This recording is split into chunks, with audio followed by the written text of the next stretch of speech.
Hi all, welcome back to our channel. So ഇന്ന് നമ്മൾ discuss ചെയ്യാൻ പോകുന്ന ഒരു പുതിയ സെക്ഷനാണ് സെക്ഷൻ സി അഥവാ പെർഫോമൻസ് മാനേജ്മെന്റ്. ഈ ഒരു സെക്ഷനിൽ ധാരാളം വേരിയൻസസിനെ കുറിച്ച് ഡിസ്കസ് ചെയ്യുന്നത്. സോ അതിൽ തന്നെ ഇന്ന് നമ്മൾ ഡിസ്കസ് ചെയ്യാൻ പോകുന്നത് മാനുഫാക്ചറിങ് ഡയറക്റ്റ് ഇൻപുട്ട് വേരിയൻസ്. എന്തൊക്കെയായിരിക്കും നമുക്ക് ഡയറക്റ്റ് ഇൻപുട്ട് ആയിട്ട് വരുന്ന കോസ്റ്റുകൾ? നമുക്കറിയാം ഡയറക്റ്റ് മെറ്റീരിയൽസും ഡയറക്റ്റ് ലേബേഴ്സും ആണ് അല്ലേ.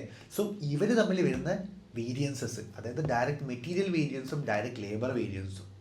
ആൻഡ് ഇന്ന് നമ്മൾ ഡിസ്കസ് ചെയ്യാൻ പോകുന്നത് ഡയറക്റ്റ് മെറ്റീരിയൽ വേരിയൻസ് ആണ്. നമുക്കൊരു എക്സാമ്പിളിലേക്ക് പോയാലോ. ഇവിടെ സ്റ്റാൻഡേർഡ് ആയിട്ട് കുറച്ച് ഡാറ്റാസ് തന്നിട്ടുണ്ട്, ആക്ച്വൽ ഡാറ്റാസ് തന്നിട്ടുണ്ട്. സംഭവം എന്താണെന്നല്ലേ, നമ്മളൊരു ലൈം ജ്യൂസ് ഉണ്ടാക്കാൻ വേണ്ടി പോവാം. ഒരു ലൈം ജ്യൂസ് ഉണ്ടാക്കണമെങ്കിൽ ഏറ്റവും ഇമ്പോർട്ടൻ്റ് ആയിട്ട് വേണ്ട റോ മെറ്റീരിയൽ എന്താ? ലെമൺ അല്ലേ. സോ എങ്ങനെ ഒരു ലൈം ജ്യൂസ് ഉണ്ടാക്കുക, അതിൻ്റെ സ്റ്റാൻഡേർഡ് ഡാറ്റയും ആക്ച്വൽ ഡാറ്റയും തന്നിട്ടുണ്ട്. നമുക്ക് നോക്കാം. Each lime juice needs 2 lemons. അപ്പോൾ നമ്മൾ പ്ലാൻ ചെയ്യാണ്, ഉണ്ടാക്കാൻ പോകുന്നതിന് മുന്നേ നമ്മൾ പ്ലാൻ ചെയ്യാണ് ഒരു ലൈം ജ്യൂസ് ഉണ്ടാക്കണമെങ്കിൽ 2 ലെമൺസ് വേണമെന്ന്. അങ്ങനെ ഒരു ലെമൺ ആവുന്ന കോസ്റ്റ് എന്ന് പറഞ്ഞിട്ടുണ്ടെങ്കിൽ $5. ഓക്കെ, ഇനി ആക്ച്വൽ ഡാറ്റാസ് എപ്പോഴും നമ്മൾ സ്റ്റാൻഡേർഡ് ആയിട്ട് ഫിക്സ് ചെയ്യുന്നത് എന്നെ ആക്ച്വലി നടക്കണമെന്നില്ലല്ലോ, അതുകൊണ്ടല്ലേ വേരിയൻസസ് വരുന്നത്. അപ്പോൾ ആക്ച്വലി നോക്കുമ്പോൾ നമ്മൾ പർച്ചേസ് ചെയ്തത് 300 ലെമൺസ് ആണ്. ഓക്കെ, ഒരു ലെമണിന് $6 വെച്ചിട്ട് അവിടെ തന്നെ കണ്ടില്ല ഒരു വേരിയൻസ്. നമ്മൾ സ്റ്റാൻഡേർഡ് ആയിട്ട് $5 ആയിരുന്നു ഫിക്സ് ചെയ്തിട്ടുണ്ടായിരുന്നത്, പക്ഷെ ആക്ച്വലി നമ്മൾ വാങ്ങാൻ പോയപ്പം ഒരു ലെമണിന് $6 കൊടുക്കേണ്ടി വന്നു. ആൻഡ് ആക്ച്വൽ ക്വാണ്ടിറ്റി യൂസ്ഡ്, അങ്ങനെ പ്രൊഡക്ഷനിലേക്ക് നമ്മൾ ആക്ച്വലി യൂസ് ചെയ്തിരിക്കുന്നത് 220, അതായത് 220 ലെമൺസ് ആണ്. ആൻഡ് എത്ര ലൈം നമ്മൾ ആക്ച്വലി ഉണ്ടാക്കി? 100 ലൈം ജ്യൂസസ് നമ്മൾ ആക്ച്വലി ഉണ്ടാക്കിയിട്ടുണ്ട്. ആദ്യത്തെ വേരിയൻസിലേക്ക് പോവാം. Material price variance. Actual quantity into actual price minus actual quantity into standard price. ഈ ഇക്വേഷൻ നമുക്കൊന്ന് റീറൈറ്റ് ചെയ്താലോ. ഇവിടെയും ആക്ച്വൽ ക്വാണ്ടിറ്റി ഉണ്ട്, ഇവിടെയും ആക്ച്വൽ ക്വാണ്ടിറ്റി ഉണ്ട്. ആക്ച്വൽ ക്വാണ്ടിറ്റി കോമൺ ആണ്, സോ അതിനെ മാറ്റി നിർത്തിയിട്ട് ബാക്കിയുള്ള കാര്യങ്ങൾ എഴുതാം. Standard price minus actual price into actual quantity. Okay, എന്താണ് സ്റ്റാൻഡേർഡ് പ്രൈസ്? നമ്മൾ ഒരു ലൈം വാങ്ങാൻ വേണ്ടിയിട്ട് $5 ആണ് നമ്മൾ ഒരു ലെമണിന് വേണ്ടിയിട്ട് ഫിക്സ് ചെയ്തിട്ടുണ്ടായിരുന്നത്, സ്റ്റാൻഡേർഡ് ആയിട്ട് ഫിക്സ് ചെയ്തിട്ടുണ്ടായിരുന്നത്. അതാണ് നമ്മളുടെ സ്റ്റാൻഡേർഡ് പ്രൈസ് എന്ന് പറഞ്ഞിട്ടുണ്ടെങ്കിൽ. ആക്ച്വൽ പ്രൈസ് എന്ന് പറഞ്ഞാലോ, അത് ആക്ച്വലി എത്ര പ്രൈസാണ് വന്നിട്ടുള്ളത്? ഇവിടെ ആക്ച്വലി $6 ആണ് ഒരു ലെമണിൻ്റെ മേലെ വന്നിട്ടുള്ളത്. ഓക്കെ, അപ്പം നമുക്കൊന്ന് ജസ്റ്റ് ഒന്ന് വെറുതെ ലോജിക്കലി തിങ്ക് ചെയ്താൽ പോരെ. നമ്മളിപ്പോൾ ഒരു ഷോപ്പിലേക്ക് പോവുകയാണ്, അവിടെ പോയിട്ട് നമ്മൾ വീട്ടിൽ നിന്ന് പ്ലാൻ ചെയ്തത് എന്താണ്? ഒരു ലെമണിന് $5 ആണ്. ഓക്കെ, $5 വീട്ടിൽ നിന്ന് പ്ലാൻ ചെയ്തു, പക്ഷേ ഷോപ്പിലെത്തിയപ്പോൾ എന്തായി? അവിടെ $6 ആയി. അപ്പോൾ തന്നെ നമ്മൾ -1 വന്നില്ലേ അവിടെ. അതായത് നമ്മൾ ഫിക്സ് ചെയ്തത് 5 ആണ്, ബട്ട് ആക്ച്വലി വന്നത് 6 ആണ്. സോ കോസ്റ്റ് അവിടെ ഒരു -1 വന്നില്ലേ. നമുക്ക് നല്ലതാണോ? അല്ലല്ലോ, കാരണം 5 ഫിക്സ് ചെയ്ത് നമ്മൾ ഷോപ്പിൽ പോയിട്ട് $6 വാങ്ങുന്നത്. അതൊരു അൺഫേവറബിൾ ആണ് നമ്മളെ സംബന്ധിച്ചോളം അല്ലേ. സോ 5 - 6, സ്റ്റാൻഡേർഡ് പ്രൈസ് എന്ന് പറയുന്നത് 5 ആണ്, ആക്ച്വൽ പ്രൈസ് എന്ന് പറയുന്നത് 6 ആണ്. അങ്ങനെ എത്ര ലെമണാണ് നമ്മൾ മേടിച്ചത്? പക്ഷേ അവിടെയാണ് നമ്മൾ ശ്രദ്ധിക്കുന്നത്. ഇവിടെ മെറ്റീരിയൽ പ്രൈസ് വേരിയൻസ് എന്ന് മാത്രം ചോദിക്കുമ്പോൾ നമ്മൾ ആക്ച്വൽ ക്വാണ്ടിറ്റി ആയിട്ട് എടുക്കേണ്ടത് ആക്ച്വലി നമ്മൾ എത്ര ക്വാണ്ടിറ്റിയാണ് പ്രൊഡക്ഷനിലേക്ക് യൂസ് ചെയ്തതെന്നാണ്. പകരം മെറ്റീരിയൽ പർച്ചേസ് പ്രൈസ് വേരിയൻസ് എന്ന് എടുത്തു പറയുമ്പോൾ മാത്രമേ നമ്മൾ ഈ പർച്ചേസ് ചെയ്തിട്ടുള്ള ക്വാണ്ടിറ്റി യൂസ് ചെയ്യേണ്ട ആവശ്യമുള്ളൂ. ഓക്കെ, മനസ്സിലായോ? മെറ്റീരിയൽ പ്രൈസ് വേരിയൻസ് എന്ന് പറയുമ്പോൾ നമ്മൾ എത്ര ക്വാണ്ടിറ്റി ആണോ പ്രൊഡക്ഷനിലേക്ക് യൂസ് ചെയ്തിട്ടുള്ളത് അതാണ് നമ്മൾ എടുക്കേണ്ടത്. ആക്ച്വലായിട്ട് എത്രയാണോ പ്രൊഡക്ഷനിലേക്ക് യൂസ് ചെയ്തിട്ടുള്ളത്. ബട്ട് ക്വസ്റ്റ്യനിൽ പ്രത്യേകം പറയും മെറ്റീരിയൽ പർച്ചേസ് പ്രൈസ് വേരിയൻസ് എന്ന്. അപ്പം മാത്രമേ നമ്മൾ ആക്ച്വലായിട്ട് പർച്ചേസ് ചെയ്ത ക്വാണ്ടിറ്റി എടുക്കേണ്ട ആവശ്യമുള്ളൂ. ഓക്കെ, സോ ഇവിടെ മെറ്റീരിയൽ പ്രൈസ് വേരിയൻസ് എന്ന് മാത്രം പറഞ്ഞതുകൊണ്ട് ആക്ച്വൽ ക്വാണ്ടിറ്റി എന്ന് പറഞ്ഞാൽ എന്തായിരിക്കും? പ്രൊഡക്ഷനിലേക്ക് നമ്മൾ എത്ര യൂണിറ്റ്സ് ആണ് എടുത്തത്, എത്ര ക്വാണ്ടിറ്റിയാണ് എടുത്തത്. ഇവിടെ 220 ലെമൺസ് ആണ് പ്രൊഡക്ഷനിലേക്ക് നമ്മൾ യൂസ് ചെയ്തത്. സോ ആക്ച്വൽ ക്വാണ്ടിറ്റി എന്ന് പറയുന്നത് 220 ആണ്. Okay, so 5 - 6 into 220, that is -220, അല്ലെങ്കിൽ $220 അൺഫേവറബിൾ. ഓക്കെ, ഇവിടെ പല ടെക്സ്റ്റ് ബുക്സിലും പല ട്യൂട്ടോറിയൽസിലും നിങ്ങൾക്ക് കാണാൻ വേണ്ടി പറ്റും actual price minus standard price എന്ന ഇക്വേഷനിൽ വരുന്നത്. അപ്പം എൻ്റെ കേസിൽ ഒരു മൈനസ് ഫിഗറിനെ അൺഫേവറബിൾ ആക്കി ഡിനോട്ട് ചെയ്യുമ്പോഴാണ് എനിക്ക് കൂടുതൽ കറക്ഷൻ വരുന്നത്. അതായത് നമ്മൾ സ്റ്റാൻഡേർഡ് ആയിട്ട് ഫിക്സ് ചെയ്ത് വെച്ചത് 5 ആണ്, ആക്ച്വലായിട്ട് നമുക്ക് വന്ന കോസ്റ്റ് 6 ആണ്. അപ്പോൾ എന്താണ്, അതൊരു മൈനസ് ഫിഗറാണ്. മൈനസ് ഫിഗറിനെ ഒരു അൺഫേവറബിൾ വേരിയൻസ് ആക്കി കാട്ടാനാണ് എനിക്കിഷ്ടം. അതുകൊണ്ടാണ് ഞാൻ ഇക്വേഷൻ ഇങ്ങനെ എഴുതിയത്. നിങ്ങൾക്ക് വേണമെങ്കിൽ actual price minus standard price, അതായത് ഒരു ഫേവറബിൾ വേരിയൻസിനെ മൈനസ് ഫിഗർ കൊണ്ട് ഡിനോട്ട് ചെയ്യണമെങ്കിൽ നിങ്ങൾക്ക് അങ്ങനെ ചെയ്യാം. അതൊക്കെ നമുക്ക് ലോജിക്ക് മനസ്സിലാവുന്നതനുസരിച്ചാണ്. ലോജിക്ക് മനസ്സിലായിട്ടുണ്ടെങ്കിൽ നമുക്ക് ഇക്വേഷൻ എങ്ങനെ വേണമെങ്കിലും എഴുതാൻ വേണ്ടി പറ്റും. ഓക്കെ, അപ്പോൾ ഇവിടെ പ്രൈസ് വേരിയൻസ് വന്നിരിക്കുന്നത് -220 അല്ലെങ്കിൽ $220 അൺഫേവറബിൾ ആണ്. എന്തുകൊണ്ടാണ്? നമ്മൾ ഒരു ലെമണിന് ഫിക്സ് ചെയ്ത് വെച്ച കോസ്റ്റ് എന്ന് പറഞ്ഞെങ്കിൽ 5 ആണ്, പക്ഷേ ആക്ച്വലി നമുക്ക് വന്നത് 6 ആണ്. അങ്ങനെ എത്ര ലെമണാണ് നമ്മൾ ആക്ച്വലി യൂസ് ചെയ്തത്? 220 ലെമൺസ് ആണ്. അപ്പോൾ ടോട്ടൽ നമുക്ക് എത്രയാണ് മെറ്റീരിയൽ പ്രൈസ് വേരിയൻസ് ആയിട്ട് വന്നത്? $220 അൺഫേവറബിൾ ആണ് വന്നത്. അടുത്ത വേരിയൻസ് മെറ്റീരിയൽ യൂസേജ് വേരിയൻസ്. എന്താണ് മെറ്റീരിയൽ യൂസേജ് വേരിയൻസിൻ്റെ equation? Actual quantity into standard price minus standard quantity into standard price. ഈ ഇക്വേഷൻ നമുക്കൊന്ന് റീറൈറ്റ് ചെയ്തൂടെ? ഇവിടെയും സ്റ്റാൻഡേർഡ് പ്രൈസ് യൂസ് ചെയ്യുന്നുണ്ട്, ഇവിടെയും സ്റ്റാൻഡേർഡ് പ്രൈസ് ഉണ്ട്. ഇത് രണ്ടും കോമൺ ആണ്. അപ്പോൾ അതിനെ മാറ്റി നിർത്താം, ബാക്കിയുള്ള കാര്യങ്ങൾ എഴുതി നോക്കാം. അതായത് standard quantity minus actual quantity. ഇവിടെ സ്റ്റാൻഡേർഡ് ക്വാണ്ടിറ്റി ഉണ്ട്, ഇവിടെ ആക്ച്വൽ ക്വാണ്ടിറ്റി ഉണ്ട്.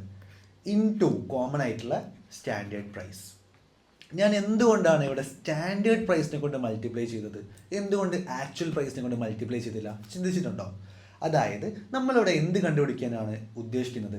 മെറ്റീരിയൽ യൂസേജ് വേരിയൻസ് അല്ലെങ്കിൽ മെറ്റീരിയൽ ക്വാണ്ടിറ്റി വേരിയൻസ് ആണ് നമ്മളിവിടെ കണ്ടുപിടിക്കാൻ വേണ്ടി പോകുന്നത്, അല്ലേ? സോ നമുക്ക് നോക്കാം. ഇവിടെ സ്റ്റാൻഡേർഡ് ആയിട്ട് നമ്മളൊരു ലെമണിന് ഫിക്സ് ചെയ്തത് $5 ആണ്, ആൻഡ് ആക്ച്വലായിട്ട് ഫിക്സ് ചെയ്തത് $6 ആണ്.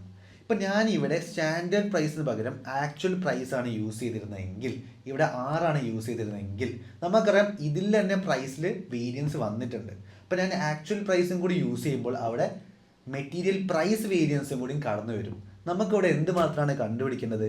മെറ്റീരിയൽ യൂസേജ് വേരിയൻസ് അല്ലെങ്കിൽ മെറ്റീരിയൽ ക്വാണ്ടിറ്റി വേരിയൻസ് മാത്രമേ കണ്ടുപിടിക്കേണ്ടതുള്ളൂ. സോ അതിനെ ഐസൊലേറ്റ് ചെയ്ത് നിർത്താൻ വേണ്ടിയിട്ടാണ് നമ്മൾ ഇവിടെ സ്റ്റാൻഡേർഡ് പ്രൈസ് യൂസ് ചെയ്തത്. അതായത് സ്റ്റാൻഡേർഡായിട്ട് ഫിക്സ് ചെയ്ത പ്രൈസിൽ പ്രശ്നമൊന്നുമില്ല.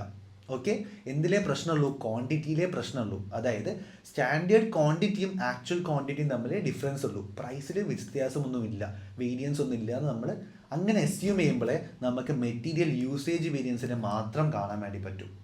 ഓക്കെ, സോ ആ ഒരു ക്വാണ്ടിറ്റിയിൽ വരുന്ന ഡിഫറൻസിനെ ഐസൊലേറ്റ് ചെയ്ത് നിർത്താൻ വേണ്ടിയിട്ടാണ് നമ്മളിവിടെ സ്റ്റാൻഡേർഡ് പ്രൈസ് യൂസ് ചെയ്യുന്നത്.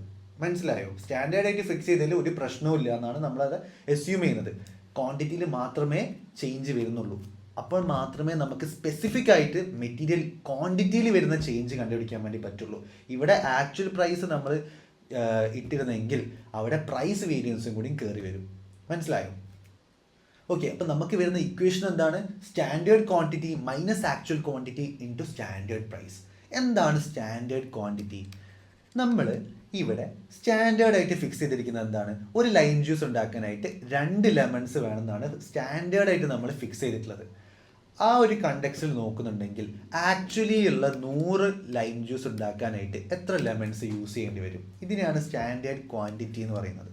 ഓക്കെ, അതായത് ഒരു ലൈം ജ്യൂസ് ഉണ്ടാക്കാനായിട്ട് 2 ലെമൺസ് യൂസ് ചെയ്യണമെന്നാണ് നമ്മൾ സ്റ്റാൻഡേർഡ് ആയിട്ട് ഫിക്സ് ചെയ്തത്. ആ കണ്ടക്സിൽ നോക്കുന്നുണ്ടെങ്കിൽ ആക്ച്വലായിട്ട് 100 ലൈം ജ്യൂസ് ഉണ്ടാക്കിയില്ലേ? സോ ആ 100 ലൈം ജ്യൂസ് ഉണ്ടാക്കാനായിട്ട് എത്ര ലെമൺസ് യൂസ് ചെയ്യേണ്ടി വരും?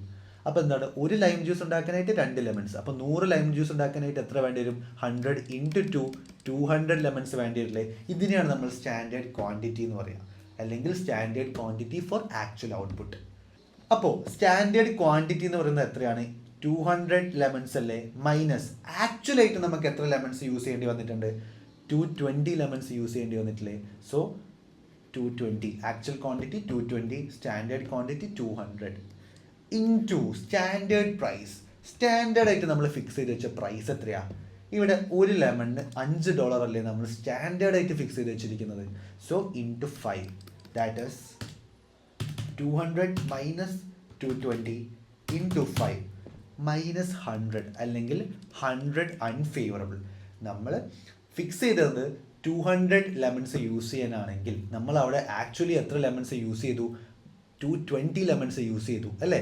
അപ്പം നമുക്കറിയാം നമ്മൾ പ്ലാൻ ചെയ്തതിലും കൂടുതൽ ലെമൺസ് നമ്മൾ യൂസ് ചെയ്തിട്ടുണ്ട്. അതൊരു അൺഫേവറബിൾ വേരിയൻസ് ആണെന്നറിയാം അല്ലേ? സോ $100 അൺഫേവറബിൾ ആണ് നമുക്ക് മെറ്റീരിയൽ ക്വാണ്ടിറ്റി വേരിയൻസ് വരുന്നത്. നമുക്ക് നെക്സ്റ്റ് വേരിയൻസിലേക്ക് പോവാം. Total direct material variance.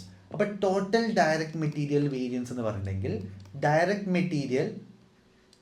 Material price വേരിയൻസിൻ്റെയും ഡയറക്റ്റ് മെറ്റീരിയൽ ക്വാണ്ടിറ്റി വേരിയൻസിൻ്റെയും സമ്മിനെയാണ് നമ്മൾ ടോട്ടൽ ഡയറക്റ്റ് മെറ്റീരിയൽ വേരിയൻസ് എന്ന് പറയാം. അതിൻ്റെ ഇക്വേഷൻ എന്താണ്? Standard price into standard quantity minus actual price into actual quantity. ഇവിടെ എത്രയാണ് സ്റ്റാൻഡേർഡ് പ്രൈസ് വരുന്നത്? ഒരു ലെമണിന് $5 അല്ലേ സ്റ്റാൻഡേർഡ് ആയിട്ട് വരുന്ന പ്രൈസ്, ഇൻറ്റു സ്റ്റാൻഡേർഡ് ക്വാണ്ടിറ്റി എന്ന് പറഞ്ഞാൽ എത്രയാണ്? നമ്മൾ നേരത്തെ പറഞ്ഞു ഒരു ലൈം ജ്യൂസ് ഉണ്ടാക്കാനായിട്ട് 2 ലെമൺസ് ആണ് യൂസ് ചെയ്യേണ്ടത്. അങ്ങനെയാണെങ്കിൽ ആക്ച്വലി ഉള്ള 100 ലൈം ജ്യൂസ് ഉണ്ടാക്കാനായിട്ട് എത്ര ലെമൺസ് യൂസ് ചെയ്യേണ്ടി വരും? അപ്പോൾ 100 × 2 200 അല്ലേ, 200 standard quantity minus actual price എന്ന് പറഞ്ഞാൽ എത്രയാണ്? ഒരു ലെമണിന് ആക്ച്വലി എത്രയാണ് പ്രൈസ് ആവുന്നത്? $6 അല്ലേ. So 6 into actual quantity. ഇവിടെ എത്രയാണ് ആക്ച്വലായിട്ട് നമ്മൾ യൂസ് ചെയ്തത്? 220 ലെമൺസ് അല്ലേ. സോ 220. 5 × 200 നമുക്കറിയാം 1000 ആണ്. Minus 6 × 220 that is 1320.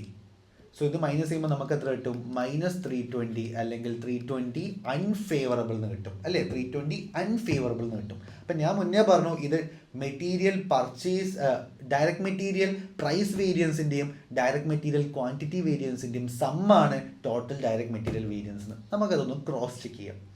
അതായത് ഇവിടെ മെറ്റീരിയൽ പ്രൈസ് വേരിയൻസ് 220 അൺഫേവറബിളും മെറ്റീരിയൽ ക്വാണ്ടിറ്റി വേരിയൻസ് 100 അൺഫേവറബിളും ആണുള്ളത്. സോ -220 പ്ലസ് -100 ദാറ്റ് ഈസ് -220 -100 അതായത് -320. അപ്പോൾ -220 -100 എന്ന് പറഞ്ഞാൽ എന്താ ചെയ്യേണ്ടത്? രണ്ടും കൂടി ആഡ് ചെയ്തിട്ട് മൈനസ് ഫിഗർ കൊടുക്കുക വേണ്ടത്. അതായത് -220 അൺഫേവറബിൾ കിട്ടും. അപ്പോൾ നമ്മൾ അസ്യൂം ചെയ്തത് കറക്റ്റ് അല്ലേ? അതായത് ടോട്ടൽ ഡയറക്റ്റ് മെറ്റീരിയൽ വേരിയൻസ് എന്ന് പറഞ്ഞിട്ടുണ്ടെങ്കിൽ ഡയറക്റ്റ് മെറ്റീരിയൽ പർച്ചേസ് വേരിയൻസിൻ്റെയും ഡയറക്റ്റ് മെറ്റീരിയൽ ക്വാണ്ടിറ്റി വേരിയൻസിൻ്റെയും സമ്മാണ്. നമുക്ക് അടുത്ത വേരിയൻസിലേക്ക് പോവാം. Material purchase price variance.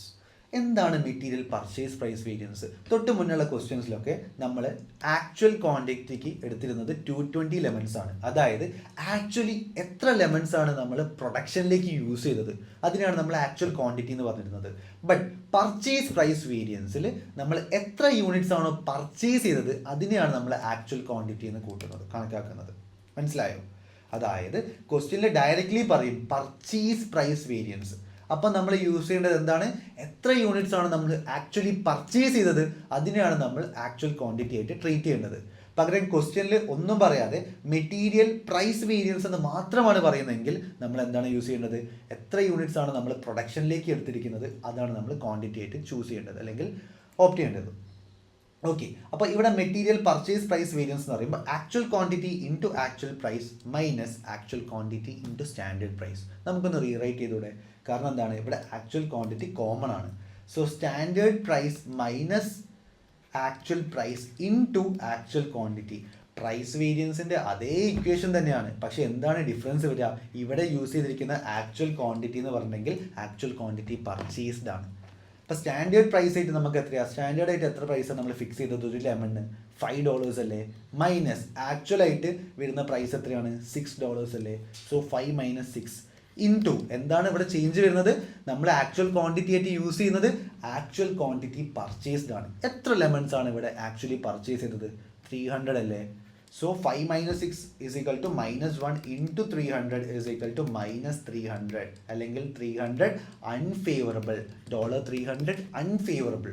So ഈ ഒരു 3 വേരിയൻസും എല്ലാവർക്കും മനസ്സിലായി ഞാൻ വിചാരിക്കുന്നു. മനസ്സിലാവാത്ത ആരെങ്കിലും ഉണ്ടെങ്കിൽ, എന്തെങ്കിലും ഡൗട്ട്സ് ആർക്കെങ്കിലും ഉണ്ടെങ്കിൽ അത് കമൻറ്റ് ബോക്സിൽ ചോദിക്കുക.